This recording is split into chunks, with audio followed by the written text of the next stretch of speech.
शुक्रिया और आप सबको जय भीम।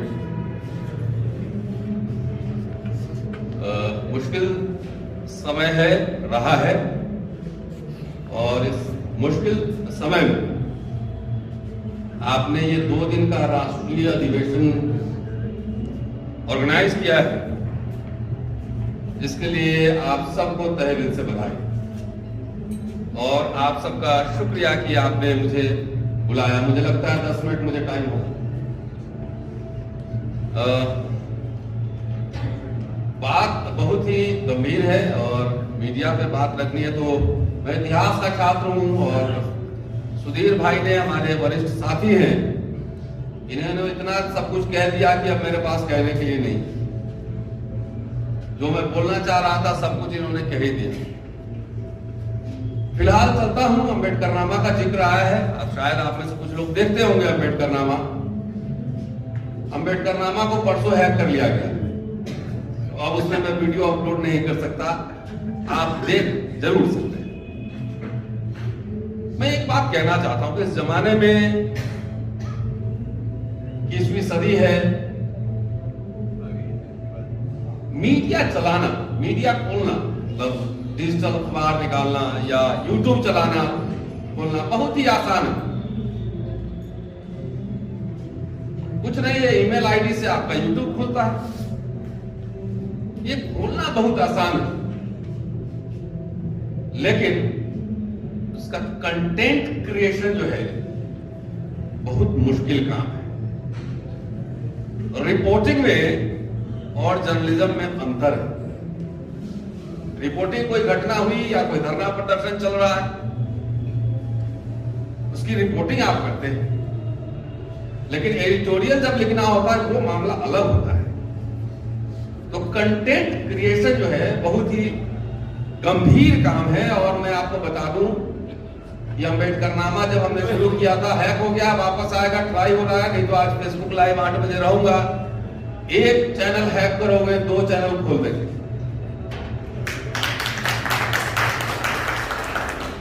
आज मैं 2 चैनल खोलने वाला हूं। आप लोग कम से कम इतना करिए, उसको सब्सक्राइब करिए और सुनिए। अम्बेडकर साहब पर कम से कम अनीता जी आ गई हैं, कम से कम 3000-4000 पेज हमने पढ़ के बनाए वीडियोस, पेज नंबर रेफरेंस के साथ, और एक वीडियो बनाने में 3 से 4 घंटे का वक्त लगता है। सोचिए, रोज 3 वीडियो अम्बेडकरनामा पे डलता रहा। 1800 से ज्यादा वीडियो हमने बनाए।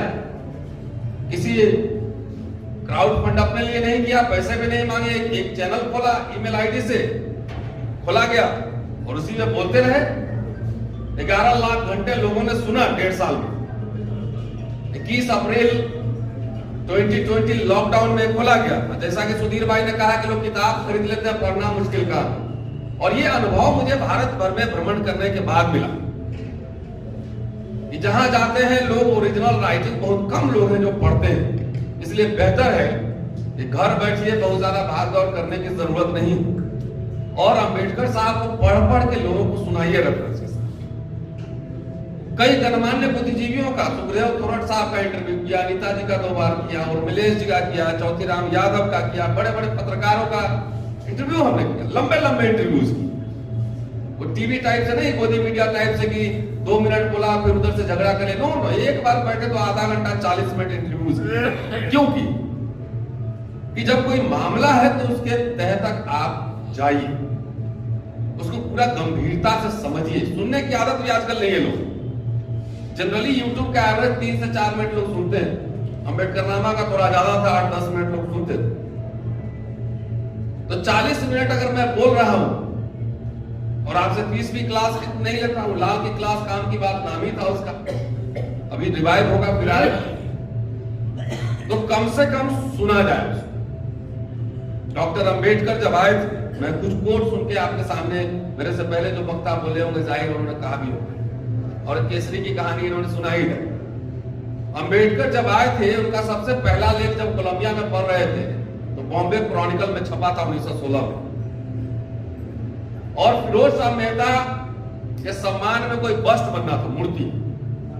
उन्होंने बॉम्बे क्रॉनिकल को लिखा था संपादक के नाम पत्र कि बस्ट बनाने से ज्यादा जरूरी है कि फिरोज शाह मेहता के नाम पर एक लाइब्रेरी खोला जाए। डॉक्टर अंबेडकर जब लौट कर आए भारत तो सबसे पहले उन्होंने क्या किया? संविधान निर्माता एक पक्ष है उनका, लेकिन जो सबसे महत्वपूर्ण काम उन्होंने किया शायद उसकी तरफ हम लोग ध्यान कम देते हैं। उनका राजनीतिक पक्ष ज्यादा सूट करता है क्योंकि सबको हड़बड़ी है, कोई राज्यसभा जाना है, लोकसभा जाना है, किसी को प्रमोशन लेना है, कुछ करना है। क्या आपको पता है कि इस भवन के उद्घाटन में डॉक्टर अंबेडकर आए थे? यहां आए थे, मैंने वीडियो बनाया, पढ़ा मैंने। डॉक्टर अंबेडकर सबसे पहला काम उन्होंने किया अखबार शुरू किया। कई अखबार सब बात हो, बहिष्कृत भारत है, समता है, जनता है, प्रबुद्ध भारत, और इसके साथ साथ भूषण प्रिंटिंग प्रेस उन्होंने खोला। और उनके बेटे जो थे यशवंतराव, वो कुछ हेराफेरी करना चाहते थे, कब्जा करना चाहते थे प्रिंटिंग प्रेस को। कभी डॉक्टर अंबेडकर का वो चिट्ठी पढ़ लीजिए जो उन्होंने अपने बेटे को लिखा था। उनको धमकाया था कि कोर्ट में मुकदमा करेंगे, ये जनता की प्रॉपर्टी। 2-2 रुपया इमारत फंड के लिए उन्होंने जमा किया। देख लीजिए 1935 से लेकर 56 तक 20 वीडियो हमने इमारत फंड में बनाए। उन्होंने संस्थाएं खोली, डिप्रेस क्लास इंस्टीट्यूट, बहिष्कृत हितकारिणी सभा। उसके लिए जब गोलमेज सम्मेलन में गए थे तो वहां के राजा महाराजाओं से 1375 या 1340 के आसपास पाउंड उन्होंने चंदा लिया कि मुझे डिप्रेस क्लास के लिए, बहिष्कृत लोगों के लिए मुझे इंस्टीट्यूट खोलने, हॉस्टल बनाया, समता सैनिक दल बनाया, राजनीतिक पार्टी भी बनाया, भारत महाबोधि सभा भी बनाया। उन्होंने तमाम संस्थाओं का निर्माण किया, स्कूल, कॉलेज, अखबार, प्रिंटिंग प्रेस, तमाम। क्या उन अखबारों को, उन संस्थानों को हम बचा पाए? अगर नहीं बचा पाए तो यह गंभीर चिंतन का विषय है। क्यों नहीं बचा पाए? अंबेडकर नामा हमने शुरू किया था तो अपने लिए आपसे पैसा नहीं मांगा था, लेकिन पैसा मांगा था, क्राउड फंडिंग किया था, तो एक बच्चा को लंदन पढ़ने के लिए भेज दिए, 24 लाख रुपया इकट्ठा करके उसको राजा चौधरी को लंदन में LLM करना है।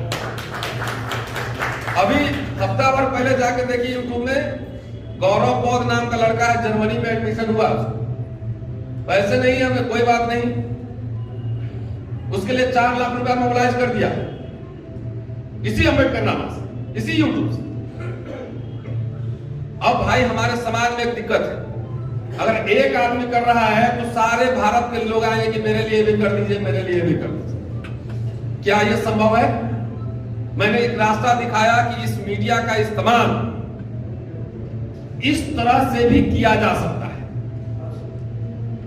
इसका इस्तेमाल आने वाली पीढ़ी के निर्माण के लिए, कि मैं तो जर्नलिस्ट नहीं हूं, मैं तो टीचर हूं,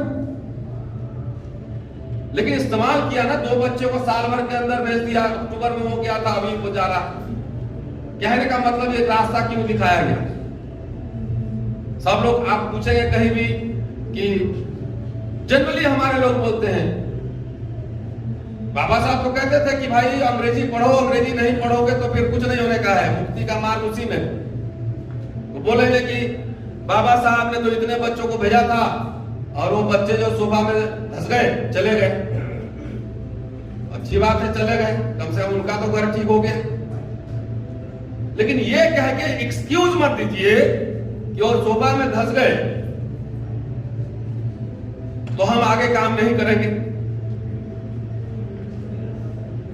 बेटा होगा कि बेटी होगी कि बच्चा होगा ही नहीं, यही पहले सोच लेंगे तो फिर शादी ही नहीं होगी। 70 साल में मैं एक पॉलिटिकल एक्टिविस्ट हूं, मैं कोई साधु संत वाला परंपरा का नहीं हूं, एक राजनीतिक कार्यकर्ता हुआ सवाल खड़े करता हूं कि 70 साल में, क्योंकि ये जो बात कह रहे थे सुधीर जी, वो बड़ी गंभीर बात है। 70 साल में अगर पूरे भारत का बहुजन समाज 10-10 बच्चा को भेजा रहा था। बहुत सारे संगठन है, बाम से बहुत हैं, इंसाफ, कई हजारों संगठन है, SC ST कर्मचारी यूनियन, तो ये यूनियन तो वो यूनियन, पैसे भी मिल रहा है सब, ऐसा नहीं, लाखों लाख करोड़ रुपया आ रहा है, तो वो किस काम में खर्चा हो रहा है? खाली अधिवेशन करने में या सुप्रीम कोर्ट में मुकदमा लड़ना, भाषण करने में। एक अदना सा मास्टर, जब हम जानते हैं अपना बेटा भी धोखा दे सकता है, अपना भाई धोखा दे देता है, लेकिन आदमी काम करना तो नहीं छोड़ता। अगर 10-10 बच्चे 70 साल में भेजे रहते तो 700 बच्चे होते। 700 में 80% मान लिया बेईमान निकल जाता, 150-200 तो बचते, 150-200 बचते नहीं इंटेलेक्चुअल आइडियोलॉग। अखबार चलाना इंटेलेक्चुअल आइडियोलॉग का काम है। जब तक डेप्थ, इतिहास और समाज का डेप्थ नहीं होगा, आप लिख नहीं सकते हैं 4 लाइन। कथा कहानी लिखना बहुत आसान है। बाबा साहब ने ऐसा कहा था, कहां कहा था बताओ भाई? वो पता नहीं कहा था। 150-200 इंटेलेक्चुअल हमारे पास रहते हैं जो अर्थशास्त्र पर लिखते हैं, जो राजनीति शास्त्र पर लिखते हैं। आप बताइए कि अगर हमको डिप्लोमेटिक रिलेशन में बात करना हो, ये भारत, नेपाल, पाकिस्तान, बांग्लादेश के राजनयिक संबंध पे हमको एक एक्सपर्ट बुलाना है बोलने में, हमारे बहुजन समाज में कहां है बताइए? ढूंढे नहीं मिलता है। 2-4 प्रोफेसर बन भी गए होंगे, लेकिन वो बन के पता नहीं क्या कर रहे हैं आजकल, पता नहीं। आपके पास CA कहां है, इकोनॉमिस्ट कहां है? तो अगर हम सोच रहे हैं, और हम सब इंक्लूडिंग मी, कि मेरा बेटा तो IAS बन जाए, बाकी अखबार चलाना तो रिटायरमेंट के बाद वाले लोगों का काम है, गलत सोच रहे हैं, एकदम गलत। ये संपादक बनते नहीं है, बनाया जाता है। अर्थशास्त्री बनते नहीं है, बनाया जाता है। मैं यहां बोल रहा हूं, मेरा बेटा रिकॉर्डिंग कर रहा है, स्टीफेंस कॉलेज में हिस्ट्री पढ़ता है, पूरा परिवार यही काम करता है। मेरी वाइफ भी वीडियो बनाती है, वो भी डालती है। किस लिए? वाइफ यूट्यूब से पैसा मिल रहा है, आप लोगों से चंदा भी नहीं मांगा। क्यों किया जा रहा है? ये पढ़ नहीं सकते हैं, सुन लीजिए। हम जहां भी जाते हैं और बहुत आक्रोश और गुस्से में बोलते हैं। कोई आदमी अपने बच्चा को सब चाहता है कि तुरंत जो है नौकरी मिल जाए, सरकारी IAS बन जाए और PCS बन जाए, इंजीनियर, डॉक्टर बन जाए। तो संपादक नहीं मिलेगा। कोलंबिया स्कूल ऑफ जर्नलिज्म भेजिए 5-10 बच्चों, 10 को भेजिए, 8 भाग जाएगा, 2 भी बचेगा, 2 ही काफी हमारे। और मीडिया का चरित्र में एक कोट करूंगा, ज्यादा वक्त नहीं लूंगा, वैसे मास्टर हूं, 1-8 घंटा बोलने की उतना नहीं। मीडिया हाउस क्यों जरूरी है? हमने व्यक्तिगत एफर्ट की, मैंने वेबसाइट भी बनाया था, लेकिन चला नहीं पाया, रिसोर्सेज की कमी होती। एक्सपर्ट चाहिए होते हैं उसको बनाने के लिए, लिखने के लिए, उसको कॉन्टेक्चुअलाइज करने के लिए। इतिहास और समाज शास्त्र की समझ बहुत जरूरी होती। वैसे हमारे पास लोगों का अभाव। 18 जनवरी सुन लीजिएगा, डॉक्टर साहब, शायद मेरे से पहले अगर कोई बोले होंगे तो मैं नहीं बोलूंगा। गांधी रानाडे जिन्ना, गांधी रानाडे जिन्ना नाम से उनका एक पर्चा, जब उनका भाषण हुआ था गोखले मेमोरियल हॉल, और रानाडे साहब, महादेव गोविंद रानाडे की 101वीं जयंती मनाई थी। बाबा साहब उसमें मुख्य वक्ता थे 18 जनवरी 1943, और उन्होंने जो कहा था वो गंभीरता से सुन लीजिए, एक पे सुनाऊंगा, बात खत्म कर। उन्होंने कहा था कि मेरी निंदा कांग्रेसी समाचार पत्रों द्वारा की जा सकती है। अगर बाबा साहब अभी होते तो ये अंबानी प्रायोजित मीडिया, भाजपा और संघ पर लिखते होते। उस समय जितने इस तरह के प्रवृत्ति थे, दक्षिणपंथी प्रवृत्ति, वो सब कांग्रेस के साथी थे, इसलिए वो कांग्रेस के खिलाफ लिख रहे। आज अगर होते तो संघ और बीजेपी के खिलाफ लिखते होते। तो इसलिए संदर्भों को समझना बहुत जरूरी होता है, नहीं तो नुक्ते के हेरफेर से खुदा जुदा होगा। संदर्भों को समझना जरूरी। कि मैं कांग्रेसी समाचार पत्रों को भली भांति नहीं जानता हूं। मैं उनकी आलोचना को कोई महत्व नहीं देता। उन्होंने कभी मेरे तर्कों का खंडन नहीं किया। वे तो मेरे हर कार्य की आलोचना करते हैं, निंदा करते हैं। वे मेरे हर बात की गलत सूचना देते हैं, उसे गलत तरीके से पेश करते हैं और उसका गलत अर्थ निकालते हैं। 1,27,000 अम्बेडकरनामा का सब्सक्रिप्शन था, कोई मिलियन भी नहीं, उसको भी हैक कर लिया। आप सोचिए कितना मरोड़ उठ रहा होगा, दर्द हो रहा होगा। जो मन की बात नहीं, उसमें कामी की बात होती है। भले 5,000 लोग सुने, लेकिन वो अंदर जा रहा था इधर। ये बात है, इसका महत्व समझिए। मैं यदि कहूं कि मेरे प्रति कांग्रेसी पत्रों का यह द्वेष और वैर भाव अछूतों के प्रति हिंदुओं के घृणा के भाव की अभिव्यक्ति है, तो अनुचित नहीं होगा। उनका यह द्वेष मेरे प्रति व्यक्तिगत हो गया है। यह इस तथ्य से स्पष्ट हो जाता है कि कांग्रेसी पत्रों को तब भी कष्ट होता है जब मैं उस जिन्ना की आलोचना करता हूं जो विगत अनेक वर्षों से कांग्रेस की आलोचना का विषय तथा लक्ष्य रख रखा है। कांग्रेसी पत्र इन गालियों की बौछार मुझ पर करते हैं, वे कितनी भी तीखी या गंदी क्यों न हो, मुझे अपने कर्तव्य का पालन करना है। मैं मूर्ति पूजक नहीं हूं, मैं मूर्ति भंजक हूं। मैं यदि श्री गांधी या श्री जिन्ना से घृणा करता हूं तो उनका कारण यह है कि मैं भारत से अधिक प्रेम करता हूं। यह एक राष्ट्रवादी की सच्ची निष्ठा है।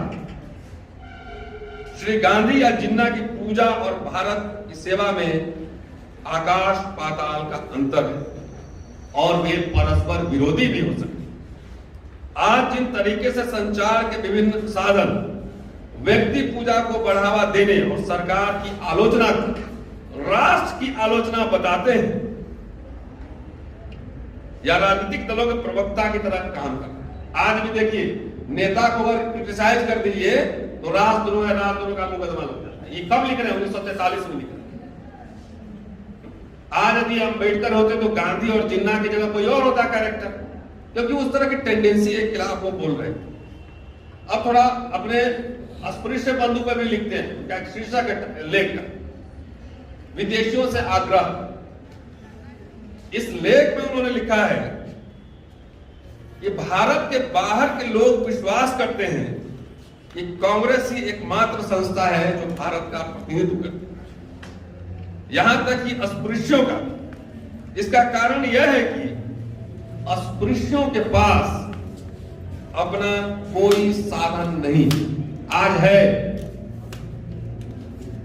तो आज टिकट लेने के लिए 5 करोड़ थैला कोई दे सकता है, ट्रांसफर पोस्टिंग कराने के लिए 50 लाख दे सकता है, देता है।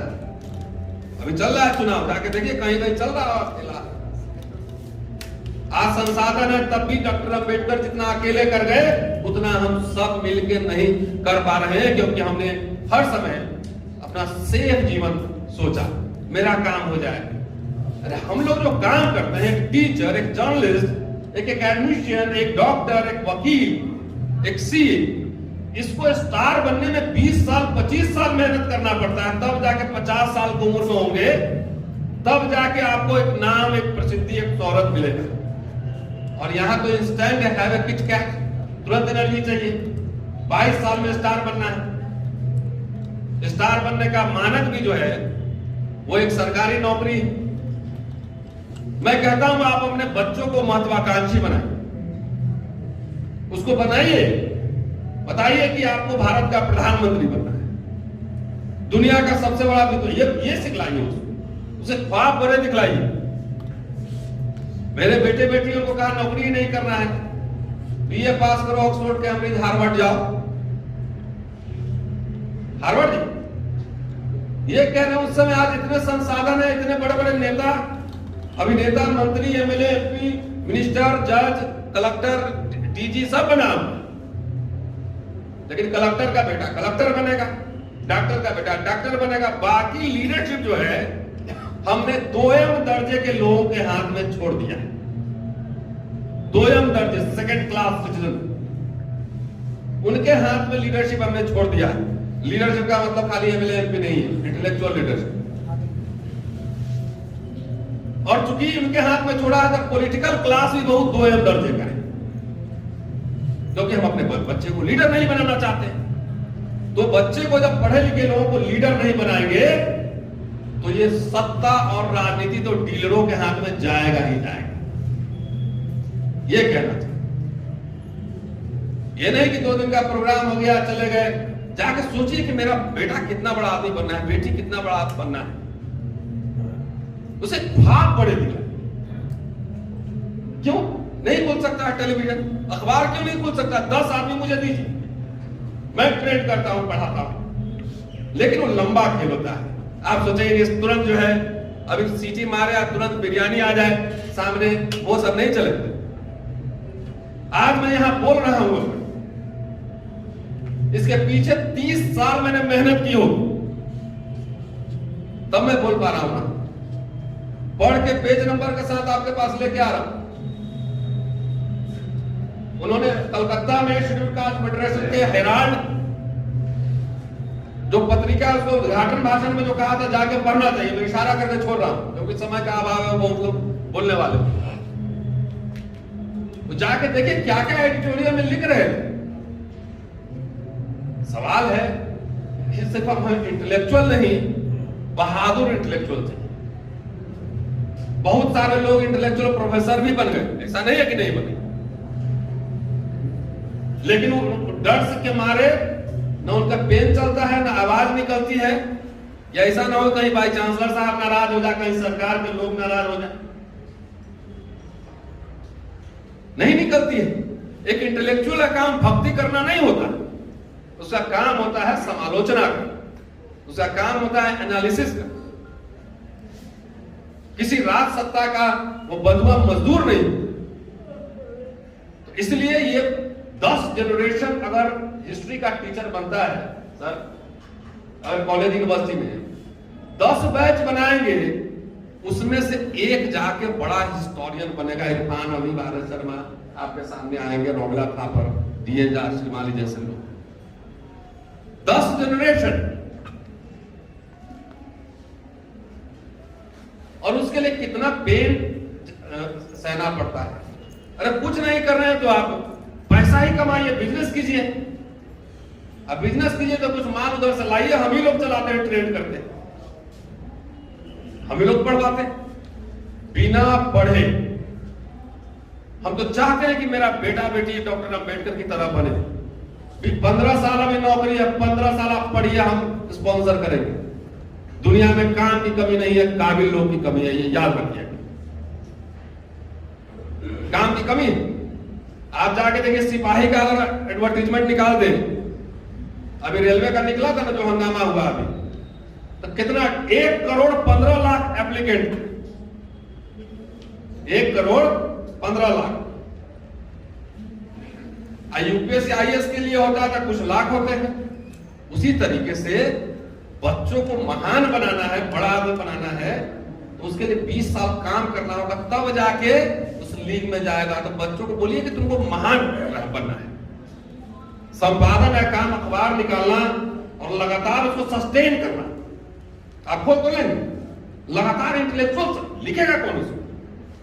कथा कहानी छोड़ दीजिए, बहुत सारे लोग हमारा कथा कहानी लिखते हैं, तो लिखने के लिए क्रिटिक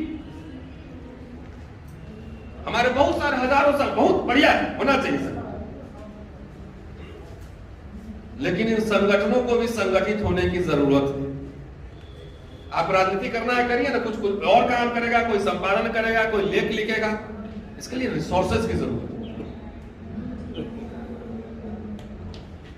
और रिसोर्सेज के साथ काबिल लोगों की जरूरत है। मैं देखता हूं कि अब एक लेवल के बाद अब आप बहुत सारे लोग कथा कहानी सुनाने लगते हैं कि मैंने ये किया वो किया, अब मुझे टिकट दे दो जी।